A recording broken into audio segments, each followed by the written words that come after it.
Hello, everyone. My name is Karen Davis, and I am the Communications and Publications Director for the Camera Club of Richmond. Welcome to our CCR Spotlights. We're excited to be here today with John Schickler, one of our members, and we're actually connecting two countries together here. So I'm going to have John tell you about this fabulous view that he has behind him and where he is, and then we'll get started to learn a little bit more about John. So, John, thanks for joining us today. Where are you? I am in Nova Scotia. I'm on the a little area called Debert. It's next to Masstown, and we'll have something on that later. But behind me is we just moved in from outside because it's starting to sprinkle. But behind me is the Bay of Fundy, and that is the um, has the highest tides in the world, and the tide changes can be up to 52 feet.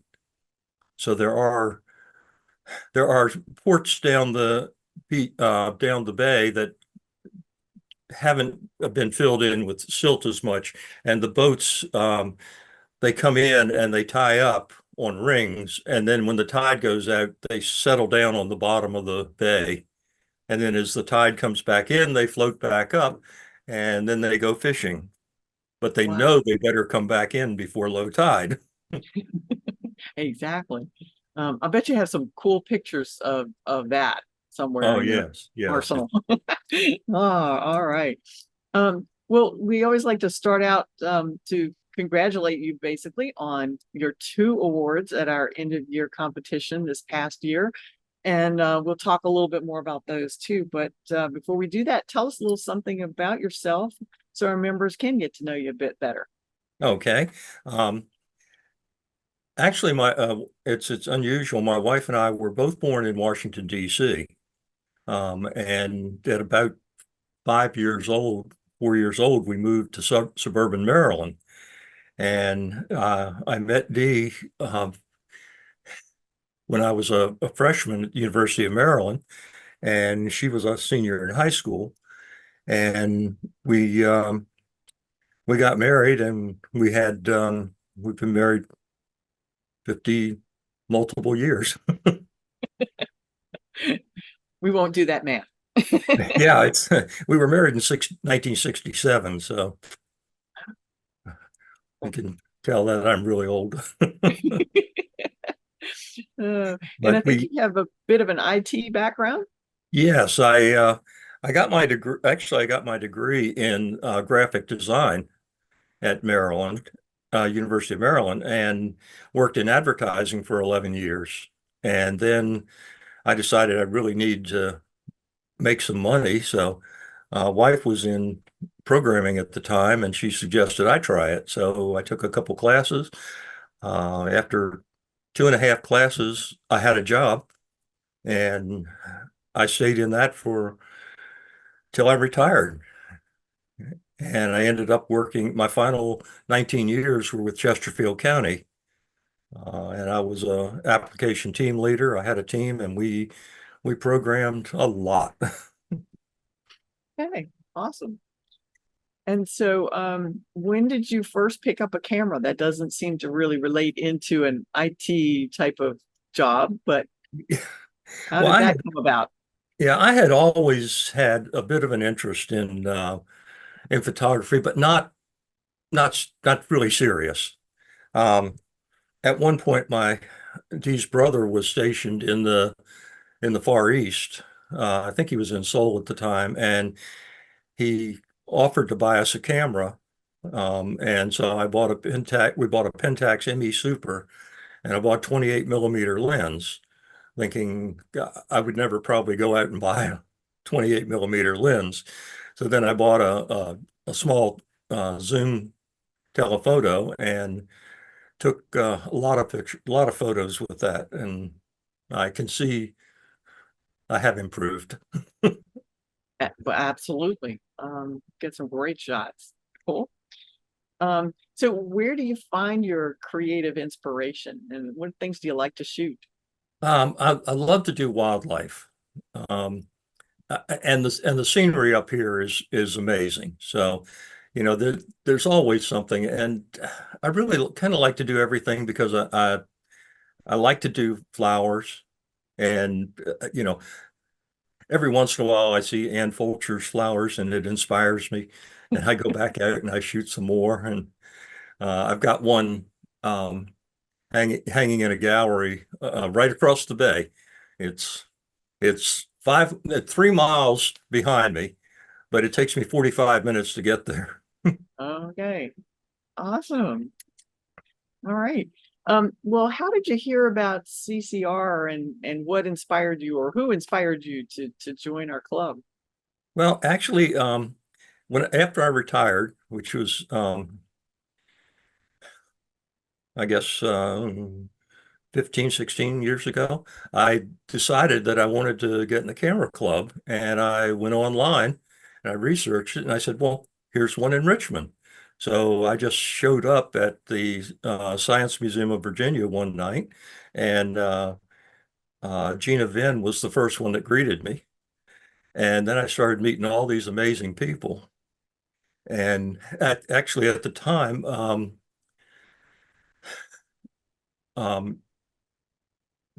the president was quite ill with pancreatic cancer, and but the club was so supportive that they said, "Don't resign. We'll take care of everything."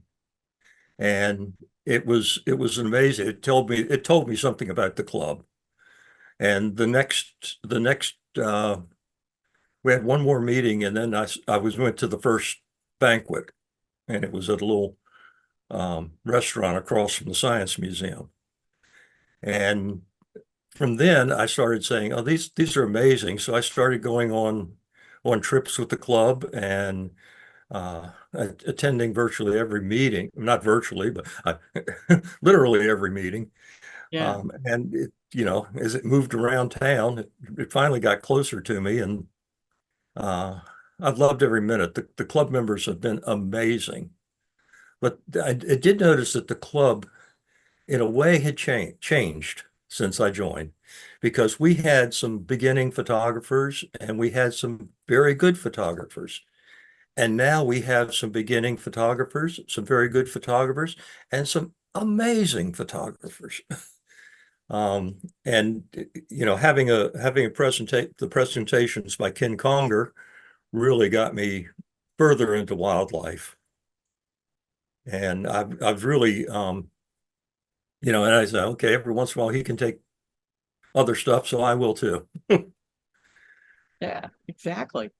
Well, what has been most important to you as a member of CCR? It's really been the friendship and the learning. Uh-huh. The evaluations have been my greatest learning experience. Um, the I think the first or second year I had a photograph of I'd taken of a young friend, a young the daughter of a friend, and I said, "Well, this is a pretty good portrait."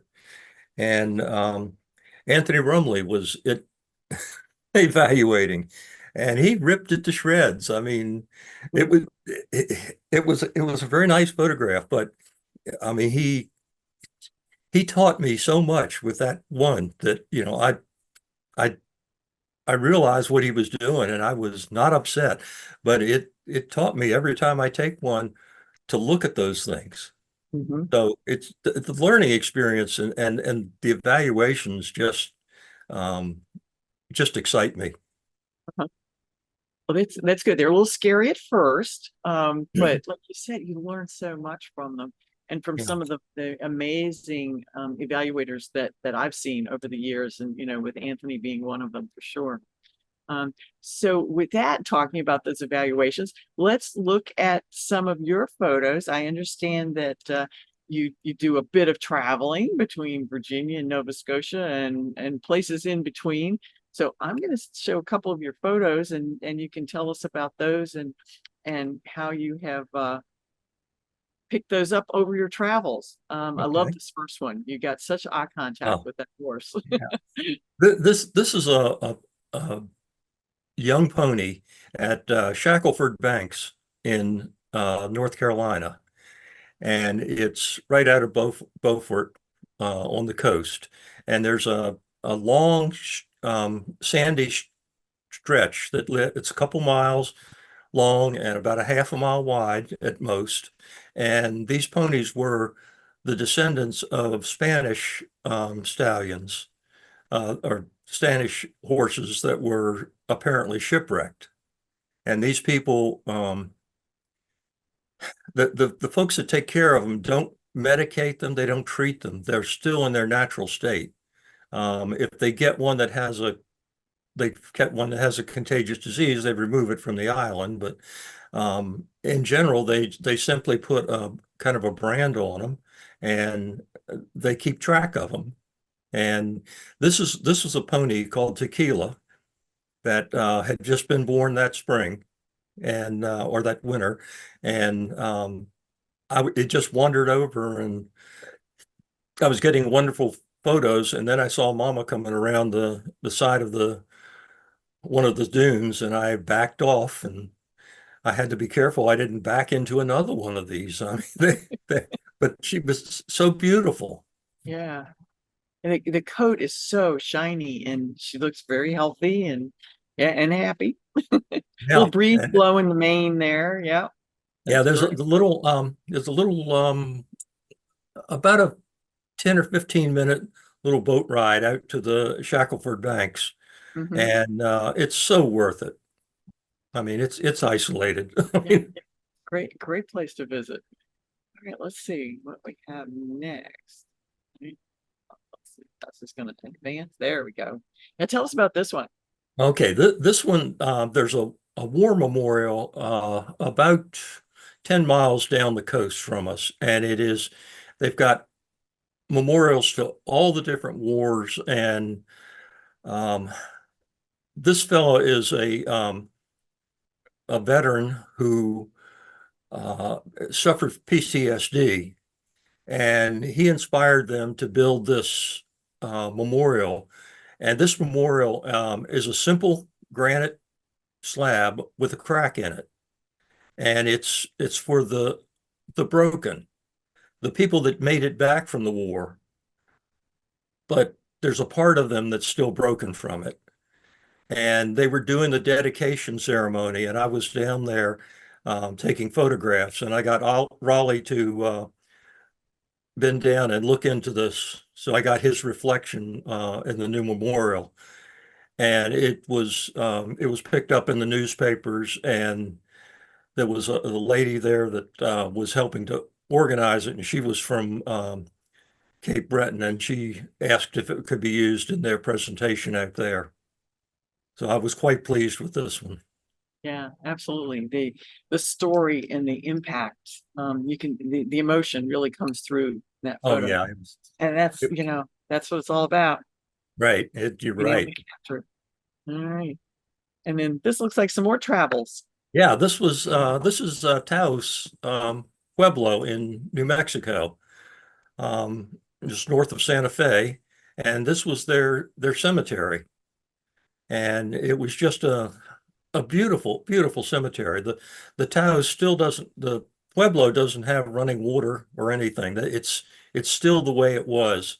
There's a stream that runs through the center of it that they get their water from, and it's all the adobe things and several of the people there that live there.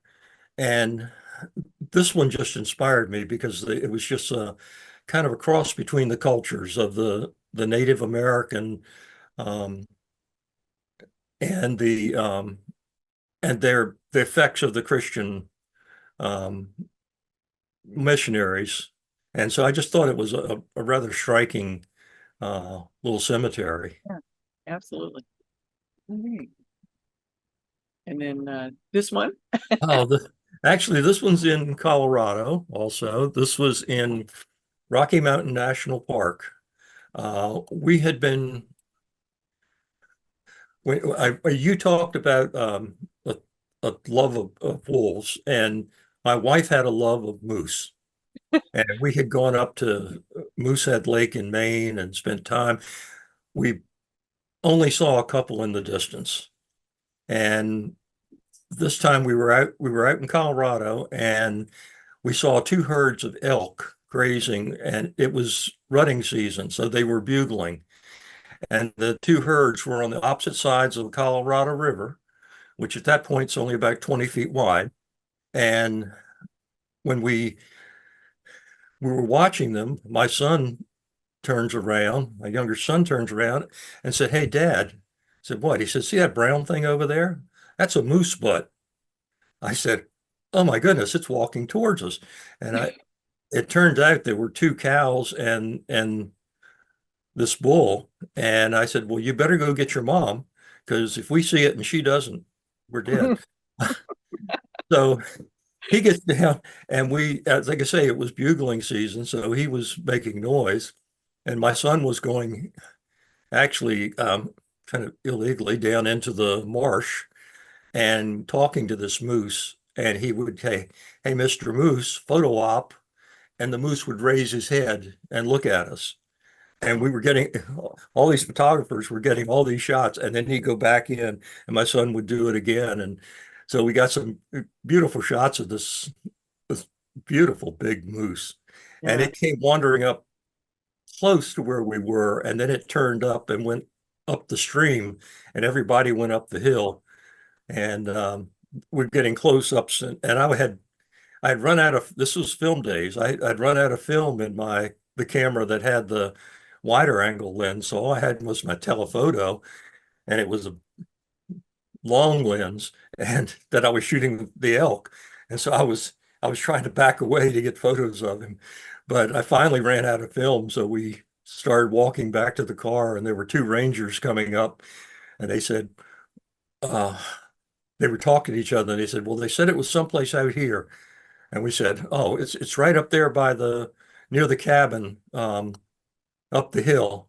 So they said, "Thank you." And they left up there. I think they were looking for my son because he was in the marsh, but we were headed back to the car and we left. But it was Right. an amazing thing to see these huge creatures up close. Yeah. Oh, and they are. They're cute. I've only seen them from a car, but yeah, amazing. It's very cool. You can almost hear him bugling. Oh yeah, it worked. Yeah. And this one, I absolutely love the title, and the judges love the title. So this is one of your award winners. Tell us about it. Yes, I was down on the other shore of the Fundy Bay. We had gone down, and there's a waterfall that comes out from the top of kind of the cliff, and at at high tide the waterfall is maybe 20 feet high, but at the low tide when we got there it was well over 50 feet high, and it was amazing. And I turned around, and there were these cormorants, and they were flitting back and forth on these mounds, and the one had landed and the second one tried to fly in. And the thought was that she was squawking at him. So I had the thing that you forgot our anniversary again. But they were just beautiful creatures. But they were really she was really letting him have it. Yeah. Yep. That's another story. Yeah, for sure. I love it. All right. And this one, what? It was an award winner, I think. Yes, this one. Let me see. I think I'd have to look this one up. I think this was an honorable mention in the black and white, or a second place. I My memory is slipping. I think, let's see, what did we, I looked at our list. Second place, black and white wildlife, I believe. Yes. Yes, yes. And Okay. titled "You Forgot Our Anniversary." Forgot our anniversary. And then I believe our next one is your honorable mention. Right. Called "The Haunted Shore," and it was Uh-huh. in the abstract um, special assignments. And this is one I took on a trip into the James with Captain Mike. And I captured this tree that looked really unusual. And then I um, as I was thinking abstract, I took this into Affinity Photo and used the liquify um, persona and was able to kind of swirl it and kind of give it an eerie effect.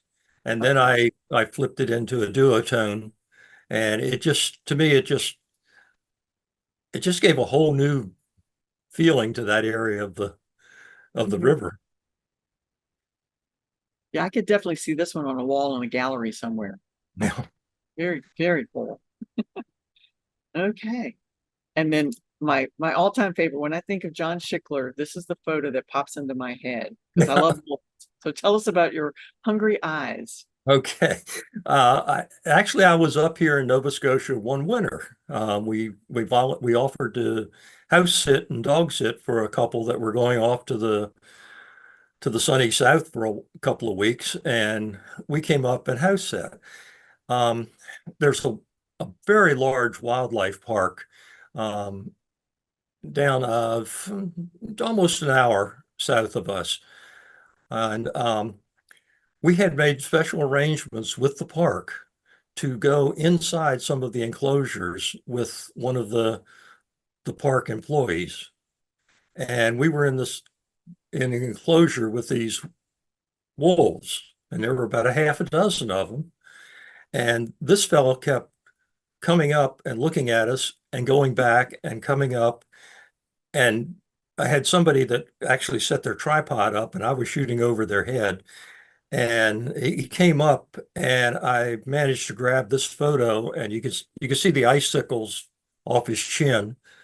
And it was so clear that I thought this has got to be a nice shot. And what he was doing, he was distracting us while one of the other wolves tried to sneak out around the edge and come up around behind us.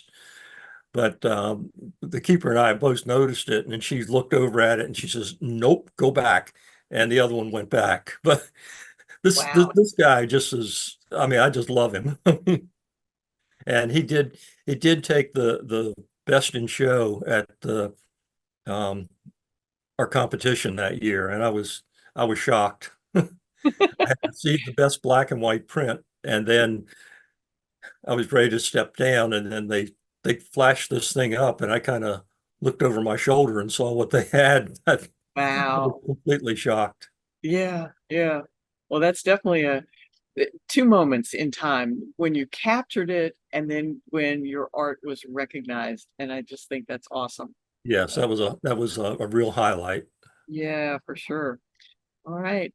And then, of course, we always like to share one of your favorite photos on the cover of our Southern Exposure newsletter. And this is going to be our cover for September of 2024. Great shot. I love the impact. Can you tell us a little bit about this one? Yes, this is there is a market about 3 miles from our cottage.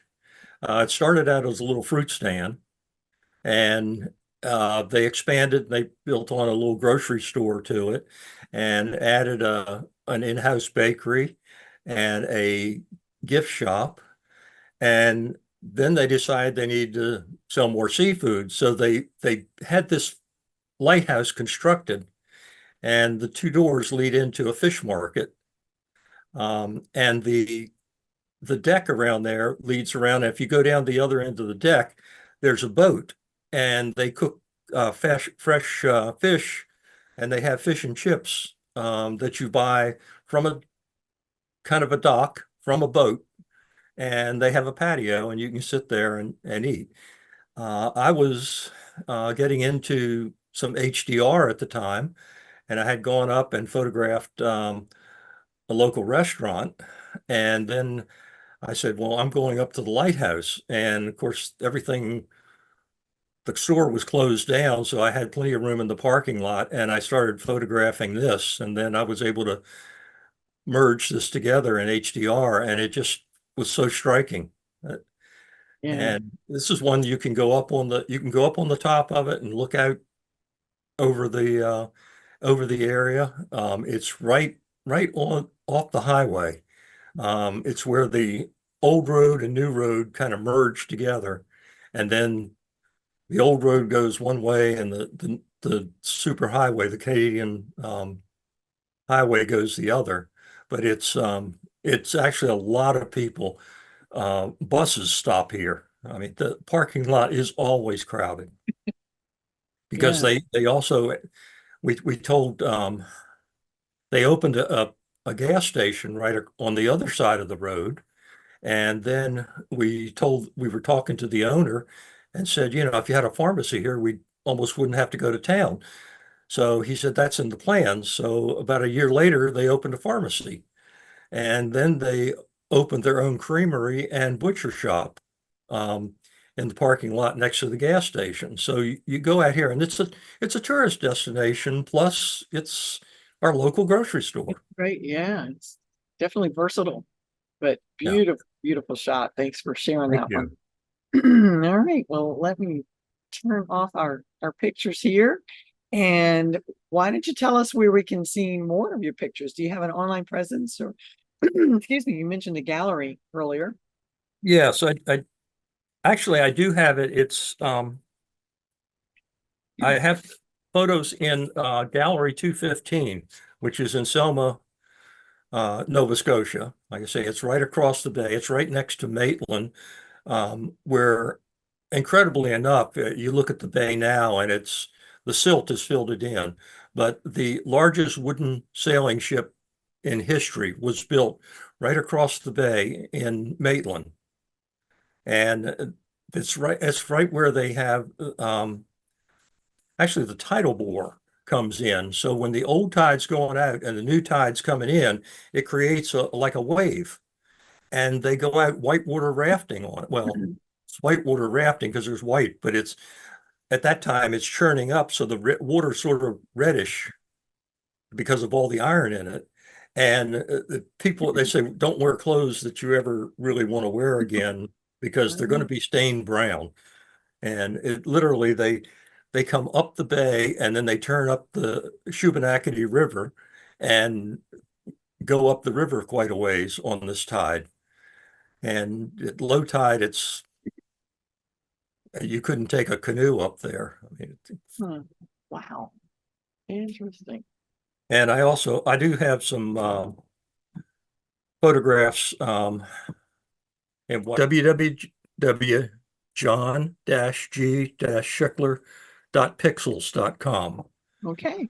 And I need to update it. It's got some really cool photos on it, and I but bet. I haven't updated it in a while, so I really need to get some of these amazing eagle shots that I've gotten with Captain Mike. You know, close-ups of Bandit eating a fish, and you could see the anatomy of the inside of the Yeah. mouth and tongue. It's Yeah. just Awesome. and you know get these other shots. Some of these other shots, the wolf's there and the lighthouse is there, but I really want to get some of the more recent ones. Yeah. Right. And But then I always ask my interviewees if there's a question that they would like me to ask them. And I love the question you suggested. I think it's going to become a permanent part of my template. But who is your photography idol? okay, well, for many years, I followed the late Galen Rowell. Um, he did about every 2 months he did a magazine article, and he was amazing. I mean, he would set up his camera out someplace in Peru or something, and as the light came up, he realized that he wasn't in the right place, and he would grab his camera and run full tilt to another place to get set up. And his work was really inspiring. And he and his wife tragically passed away in a plane crash. And so I kept looking for something, and then we had a presentation with Ken Conger, and he is whenever I really feel like I want to see what you can do with wildlife, I go out to kenconger.com or kencongerphotography.com and just look at the things he does. And I tell my friends, I said, if you want to see wildlife, like you're right there, go out to his site. Yeah, exactly. Yeah, he's got some amazing pictures too. Oh, and he's such a fun person to do a presentation with because he's like a kid. He's got the more Yeah. enthusiasm. You would never know he was retired after 30 years of a game warden and park ranger in Virginia. I mean, because he doesn't look like the normal park ranger, and he loves everything he does. Yeah. It definitely, some of his work is really inspiring. So, well, are there any final thoughts or favorite quotes that you want to share with us as we Well, close down? yeah, you know, I do want to thank all the CCR members over this 15 years or so that I've been a member, for their friendship and for sharing their knowledge because they were phenomenal. And I keep a folder of my favorite quotes, amazing quotes. And but I have a friend, we have a friend who's a well-known potter in Nova Scotia, in Tatamagouche, Sarah Bonnyman, and she sells all over the world. And we were in there one day and we had the golden we had at that time. And I was taking photos of her and having her work, watching her work the wheel with the dog sitting in front of her and everything. And I had gone back and taken photos of her open house. And when I gave them to her, she says, I love seeing my world through your eyes. So that made me think that photography is a way of letting others see their world through your eyes. And actually, I noticed this year when she gave me one of her cards, that she had featured on it a photo of the her wall phone, um, with the clay all over it because it was right beside where she works and she would just pick it up. And I thought, this is so cool. This is so typical. But Yeah. I thank Sarah for that quote. I mean, Mhm. to me, it's a beautiful thought. It is. And that's what it's all about is, seeing the world and sharing it with others and, enjoying other people's photography and getting to know them as people, which it's it's been interesting doing all of these spotlights because you talk about the different members of CCR.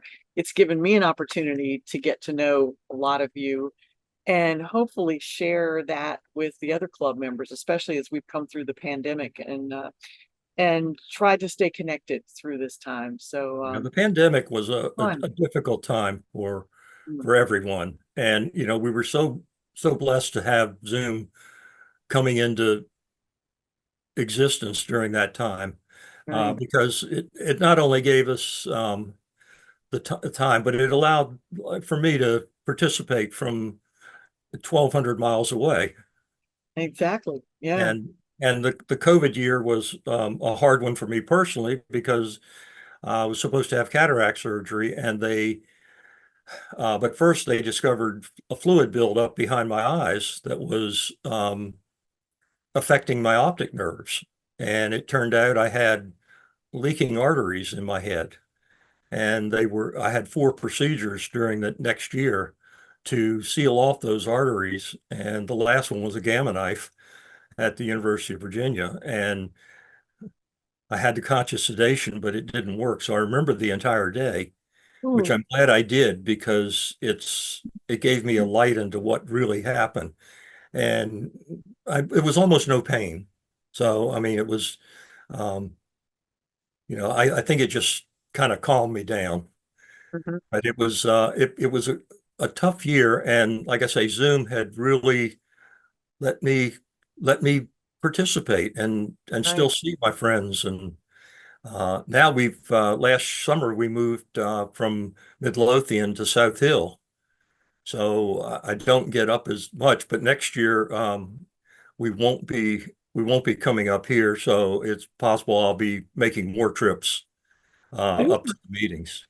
Okay. Well, we hope to be able to see you in person. We love seeing you over Zoom, but it'd be nice to have you there in person for some of our events. Maybe the banquet. Maybe you can Oh, make it. always the banquet. Always Yeah. the banquet. All right, that's great. And I think we have a couple of other members in the South Hill area, so maybe you guys could carpool. Okay. Yeah, I know. Let's see. Uh, Carol, Carol and Ed. Yeah, they're probably halfway. Go off to Blackstone, but South Hill is, I mean, we're only 12 miles from the North Carolina line, yeah.